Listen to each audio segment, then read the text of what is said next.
Yesus kau kekuatan di hidupku. Amin. Takkan gentar langkahku.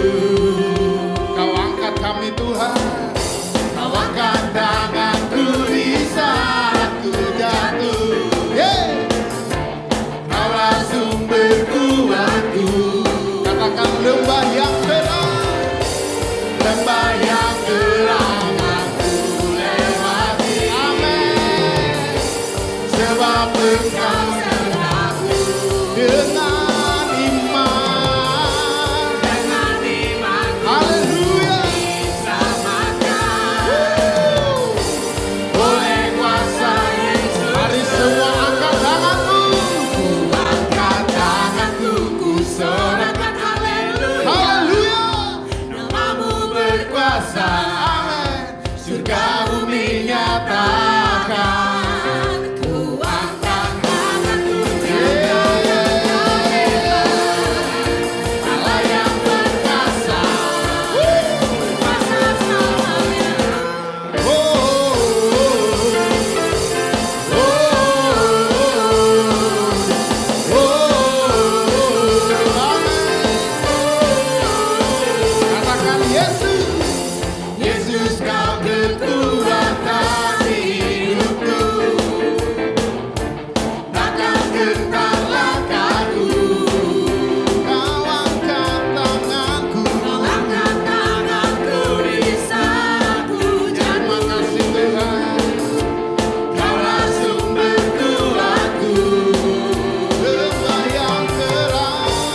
Lembah yang terang dan ku lewati. Sebab Engkau serta kami ya Tuhan. Sebab Engkau sertaku. Dengan iman. Dengan imanku ku diselamatkan. Oleh kuasa Yesus. Mari semua melompat bagi Tuhan. Angkat tanganku, ku sorakan haleluya. Namamu berkuasa. Surga bumi nyatakan. Angkat tanganku, nyatakan kau hebat. Allah yang perkasa, berkuasa selamanya. Berikan tepuk tangan bagi Allah kita yang perkasa. Allah kita yang berkuasa selamanya. Oh, oh, oh. Semua katakan. Angkat tanganku, ku sorakan haleluya. Namamu berkuasa, surga bumi nyatakan. Ku angkat tanganku, nyatakan kau hebat. Allah yang perkasa, berkuasa selamanya. Ku angkat tanganku. Ku angkat tanganku, ku sorakan haleluya. Namamu berkuasa, surga bumi nyatakan. Ku angkat tanganku, nyatakan kau hebat. Allah yang perkasa, berkuasa selamanya. Oh, oh, oh, yeah. Berikan tepuk tangan bagi Allah kita yang luar biasa. Ya Allah yang hebat saudara, amin. Haleluya.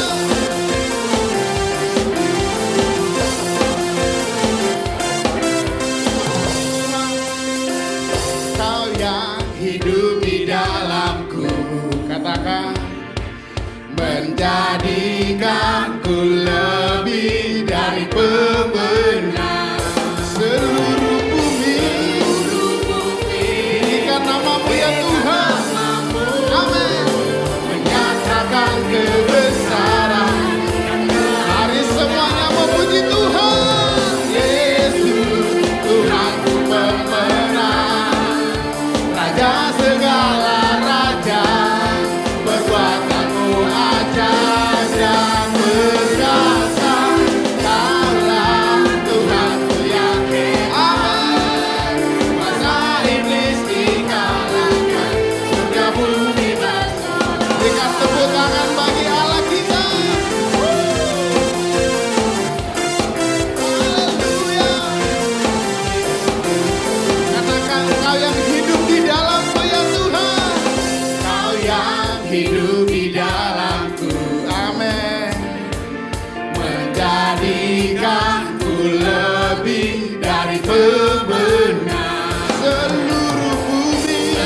Semuanya angkat suaramu.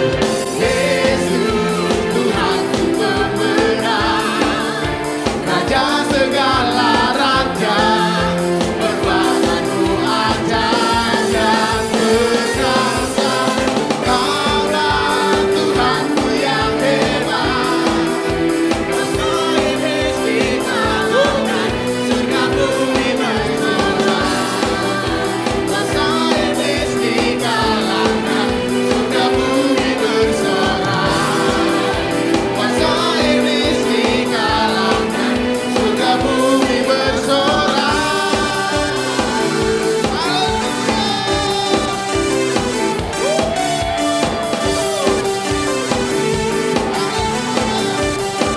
Berikan tepuk tangan yang sangat meriah bagi Tuhan. Saya percaya 1000 rasa saat kita menyembah di dalam hadirat Tuhan. Amin. Amin saudara. Haleluya.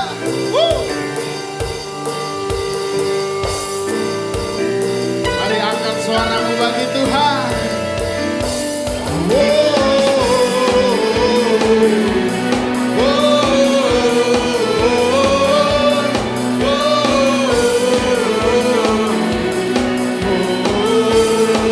Katakan ku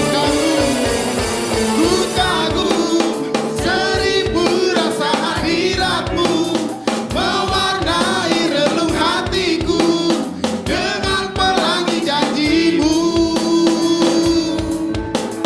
Terpana, tertegun aku dibuatmu, sebab kau bukan Allah yang jauh, selalu di dekatku.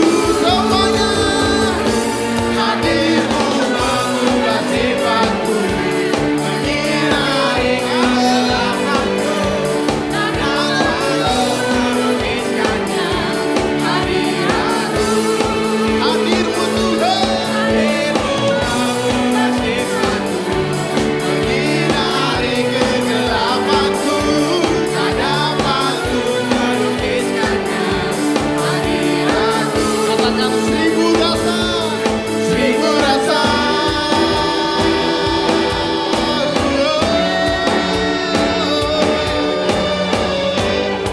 1000 rasa dalam hadiratmu ya Tuhan.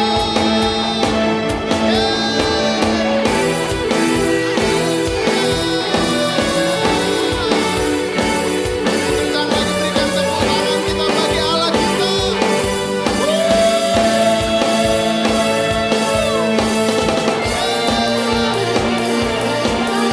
Katakan sama-sama.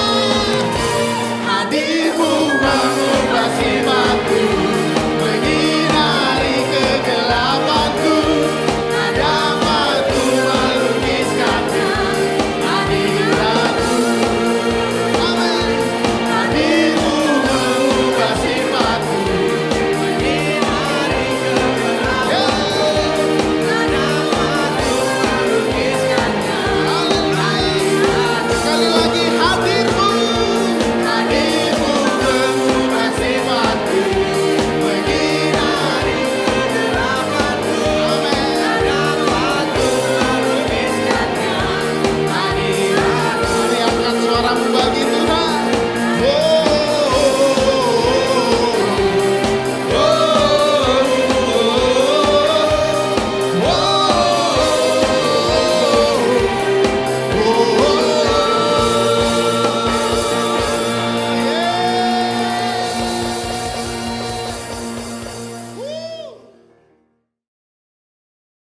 Pada hari pertama minggu itu, Maria Magdalena berlari mendapatkan Simon Petrus dan murid Yesus sambil berkata, Tuhan telah diambil orang dari kuburnya.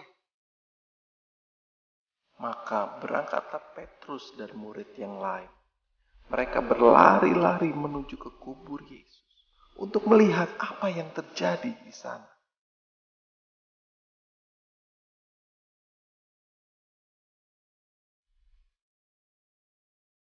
Ia berusaha untuk menjenguk ke dalam kubur dan melihat apa yang ada di sana.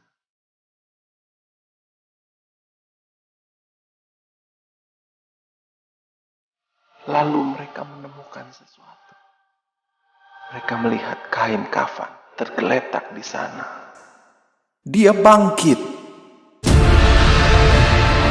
Pencipta, Raja, Gembala, Juru Selamat, Sahabat, dialah Yesus. Lihatlah, aku hidup sampai selama-lamanya, dan aku memegang segala kunci maut dan kerajaan maut.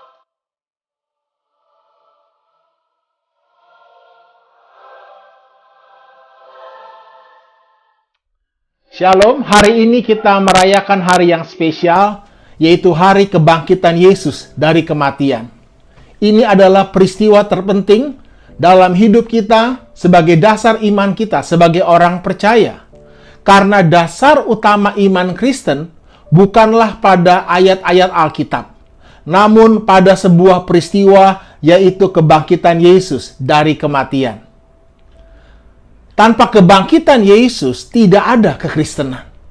Tanpa kebangkitan Yesus, semua yang tertulis dalam Alkitab hanyalah kebohongan dan kepalsuan belaka.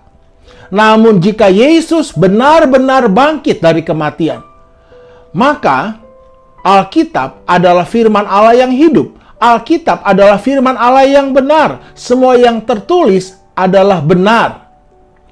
Jadi, kebangkitan Yesus adalah dasar dari semua kebenaran firman Tuhan yang tertulis dalam Alkitab.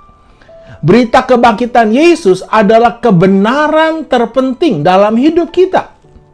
Ini yang Rasul Paulus tulis dalam 1 Korintus 15 ayat 3-9. Sebab yang sangat penting telah kusampaikan kepadamu, yaitu apa yang telah kuterima sendiri, ialah bahwa Kristus telah mati karena dosa-dosa kita sesuai dengan kitab suci, bahwa ia telah dikuburkan dan bahwa ia telah dibangkitkan pada hari yang ketiga sesuai dengan kitab suci, bahwa ia telah menampakkan diri kepada Kefas dan kemudian kepada ke-12 muridnya. Sesudah itu ia menampakkan diri kepada lebih dari 500 saudara sekaligus. Kebanyakan dari mereka masih hidup sampai sekarang, tetapi beberapa di antaranya telah meninggal. Selanjutnya, ia menampakkan diri kepada Yakobus, kemudian kepada semua rasul. Dan yang paling akhir dari semuanya, ia menampakkan diri juga kepadaku, sama seperti kepada anak yang lahir sebelum waktunya. Karena aku adalah yang paling hina dari semua rasul, bahkan tidak layak disebut rasul, sebab aku telah menganiaya jemaat Allah. Sebab yang sangat penting telah Paulus terima dari sejak awal kekristenan dia, pertobatan dia. Ini adalah ayat terpenting dari seluruh ayat-ayat di Alkitab. Ayat ini ditulis langsung oleh Rasul Paulus sekitar tahun 52 Masehi. Yesus mati di kayu salib sekitar tahun 33 Masehi. Jadi ayat ini ditulis 20 tahun setelah kematian Yesus. Rasul Paulus mengalami pertobatan dari seorang penganiaya Kristen menjadi pengikut Kristus antara tahun 33 sampai 36 Masehi. Jadi sekitar 2 sampai 3 tahun setelah kematian Yesus, Paulus mengalami pertobatan, perjumpaan dengan Yesus. Nah, perjumpaan Rasul Paulus dengan Kefas dan para murid-murid yang lain, juga serta Yakobus, saudara Yesus, terjadi sekitar 5 tahun setelah kematian Yesus. Jadi pada saat-saat itulah Paulus mendapatkan konfirmasi, kepastian akan berita kebangkitan Yesus. Nah, pada saat itu belum ada Alkitab Perjanjian Baru. Mereka masih berpegang pada kitab Perjanjian Lama orang Yahudi, yaitu Tanakh. Sehingga satu-satunya dasar iman yang membedakan antara orang Yahudi dengan orang Kristen pada saat itu bukanlah pada kitab mereka, namun pada sebuah pengakuan iman atau credo yang sudah terbentuk dari sejak awal, segera setelah kebangkitan Yesus. Pengakuan iman itu adalah bahwa Kristus telah mati karena dosa-dosa kita, sesuai dengan kitab suci, bahwa ia telah dikuburkan dan bahwa ia telah dibangkitkan pada hari ketiga sesuai dengan kitab suci, Berdasarkan pengakuan iman inilah seseorang menjadi seorang Kristen. Itulah dasar iman Kristen. Sejumlah akademisi yang skeptis bahkan sepakat bahwa pengakuan iman atau kredo dalam 1 Korintus 15 merupakan suatu kredo yang dirumuskan dan diajarkan pada masa yang sangat awal setelah Yesus wafat kemudian dibangkitkan. Seorang akademisi skeptis bernama Gerd Luderman berpendapat bahwa unsur-unsur dalam tradisi tersebut tariknya 2 tahun pertama setelah penyaliban Yesus, tidak lebih dari 3 tahun. Michael Golder, akademisi skeptis yang lain, menyatakan bahwa kredo ini setidaknya dapat ditelusuri sehingga pengajaran yang diterima Paulus ketika bertobat beberapa tahun setelah penyaliban. Anda lihat, untuk sebuah kisah, sebuah peristiwa yang supranatural terjadi menjadi sebuah kisah, kalau itu hanyalah kisah hayalan, kalau itu hanyalah kisah dongeng, itu dibutuhkan waktu ratusan tahun karena terjadi pembiasan. Tapi peristiwa kebangkitan Yesus bukanlah kisah dongeng. Peristiwa pernyataan kebangkitan Yesus itu hanya 2 tahun. Sejak itu terjadi sudah dirumuskan dan menjadi dasar iman yang mendasari seluruh orang percaya di Asia pada masa itu. Jadi berita kebangkitan Yesus bukanlah kisah isapan jempol atau dongeng 1001 malam, namun sebuah fakta sejarah yang tidak bisa disangkali yang menjadi dasar iman percaya kita. Gary Habermas, seorang pembela iman Kristen, seorang profesor peneliti iman Kristen dan ketua Departemen Filsafat di Universitas Liberty, Virginia, Amerika Serikat, telah berhasil memegang gelar Doctor of Philosophy dari Michigan State. Dan ini yang menarik, dia adalah ahli sejarah dan filsafat agama dengan gelar master dari University of Detroit dalam bidang teologi filosofis, khususnya dalam hal bukti sejarah kebangkitan Yesus dari antara orang mati. Jadi Gary Habermas berhasil memperoleh doktoralnya dengan membahas topik kebangkitan Yesus. Gary Habermas berhasil membawa data-data bukti sejarah dan pemikiran filosofis dari kebangkitan Yesus menjadi bukti yang dapat dipertanggungjawabkan secara akademis sampai pada tingkat doktoral. Gary menulis lebih dari 10 buku berbeda dengan topik kebangkitan Yesus. Gary telah berdebat dengan banyak pemikir dan cendekiawan top ateis di universitas-universitas dunia. Salah satu debat yang terkenal adalah dengan seseorang yang bernama Antony Flew, seorang filsuf, pemikir analitik, dan pembuktian. Flew dikenal menonjol untuk karya terkait dalam filsafat agama. Selama karirnya, Antony Flew banyak mengajar di universitas top dunia seperti Oxford dan York University di Toronto. Yang menarik adalah perdebatan Gary Habermas dengan Antony Flew yang akhirnya ditulis dalam sebuah buku berjudul Did Jesus Rise from the Dead? Apakah Yesus benar-benar bangkit dari kematian? Setelah beberapa kali pertemuan perdebatan yang Anda bisa saksikan di YouTube, pada akhirnya Antony Flew berkata, membuat sebuah pernyataan bahwa bukti kebangkitan Yesus lebih baik daripada mujizat yang diklaim dalam agama lain manapun. Bukti kebangkitan Yesus sangat berbeda dalam kualitas dan kuantitas. Jadi kebangkitan Yesus dari kematian adalah dasar iman Kristen yang dapat dipercayai dan dipertanggungjawabkan.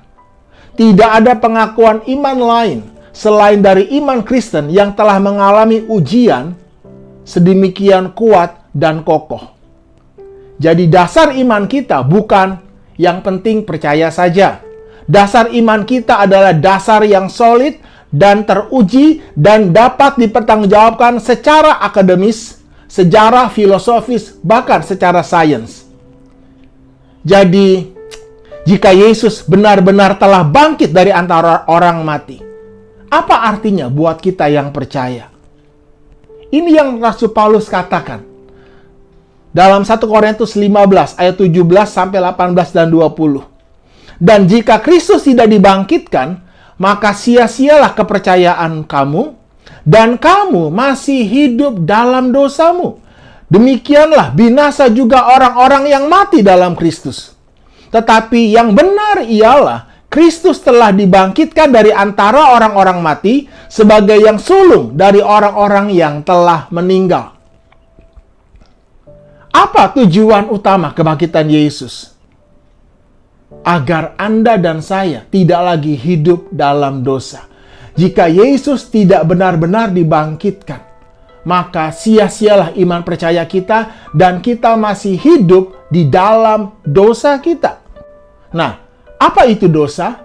Hamartia, menyimpang dari tujuannya. Segala sesuatu yang menyimpang dari tujuannya akan rusak dan akan merusak. Saya percaya tidak seorang pun dalam hidup ini ingin hidupnya rusak dan merusak. Tapi dosa membuat kita menyimpang dari tujuan hidup kita. Ini yang Paulus katakan dalam 2 Korintus 5 ayat yang ke-15. Dan Kristus telah mati untuk semua orang. Supaya mereka yang hidup tidak lagi hidup untuk dirinya sendiri, tetapi untuk Dia yang telah mati dan telah dibangkitkan untuk mereka.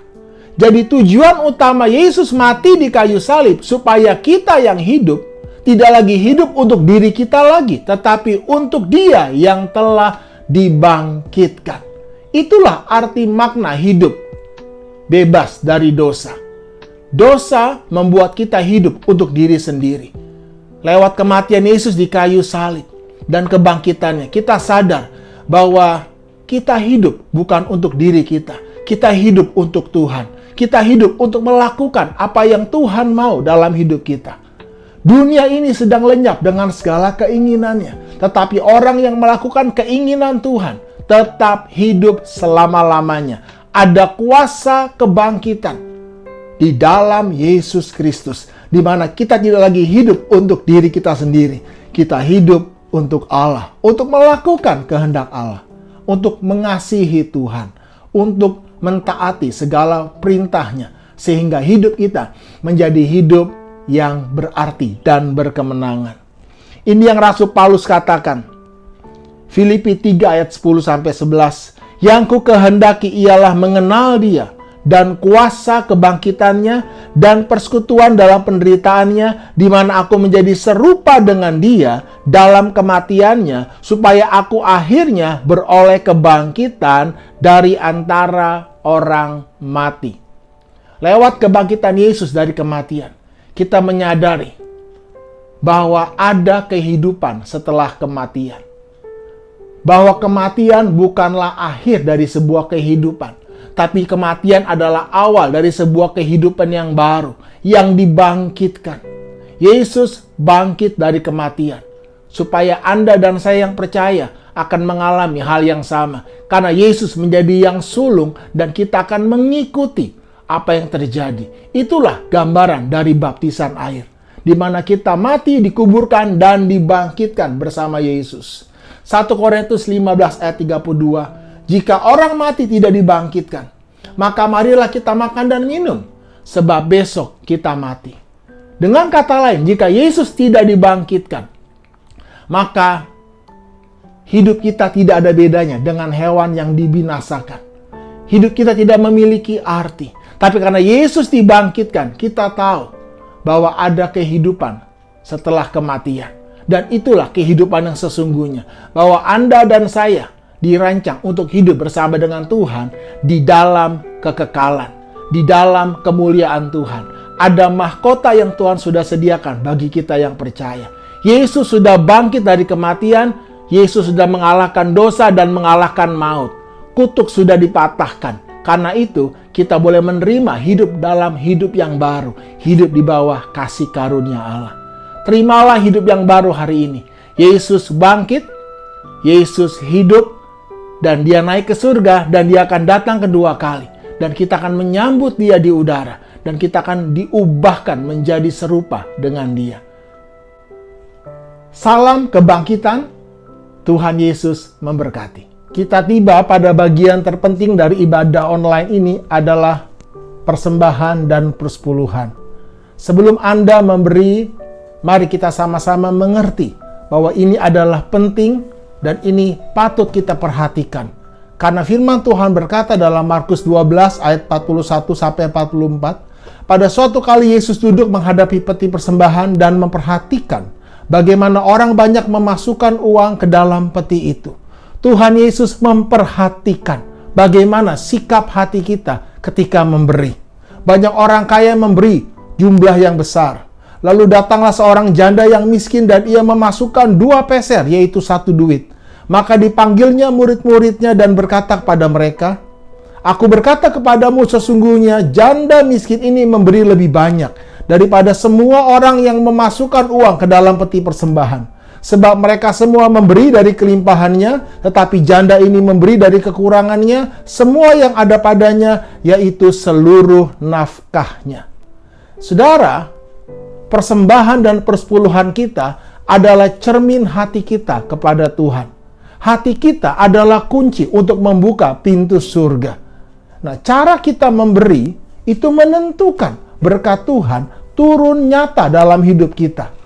Tuhan sudah memberkati kita, Tuhan sudah mengasihi kita. Tetapi hati kita itu menentukan. Karena hati kita adalah kunci bagi sorga memberkati kita. Nah, kalau apa yang kita beri itu berharga buat kita, itu berharga buat Tuhan. Kalau yang kita beri itu tidak berharga buat kita, itu tidak berharga buat Tuhan. Tuhan tidak memerlukan uang kita. Tetapi uang kita adalah milik Tuhan. Dan Tuhan mau melihat bagaimana sikap hati kita terhadap uang dan pekerjaan Tuhan. Kalau Anda sungguh-sungguh menghormati Tuhan, Anda menghormati, Anda mendukung pekerjaan Tuhan lewat persembahan dan persepuluhan yang adalah bagian ibadah yang Tuhan telah tetapkan. Jadi mari Bapak Ibu Saudara sekalian, kita memberi dengan penuh sukacita. Baiklah kita menghormati Tuhan lewat pemberian kita. Kita berdoa bersama-sama. Bapa, kami bawa hati kami kepadamu Tuhan. Engkau melihat hati kami Tuhan. Engkau melihat hati umat-Mu yang akan memberi Tuhan. Terima kasih Bapa, kami percaya dan ampuni kami kalau kami selama ini memberi dengan sikap hati yang tidak berkenan kepadamu. Tapi hari ini Bapa, biarlah kami boleh mengalami kenyataan berkat kebangkitan-Mu Tuhan. Biarlah hati kami diperbaharui. Kami menghormati-Mu Tuhan dengan persembahan kami. Kami percaya Bapa, berkat-Mu turun Tuhan. Bahkan sudah ada dalam hidup kami.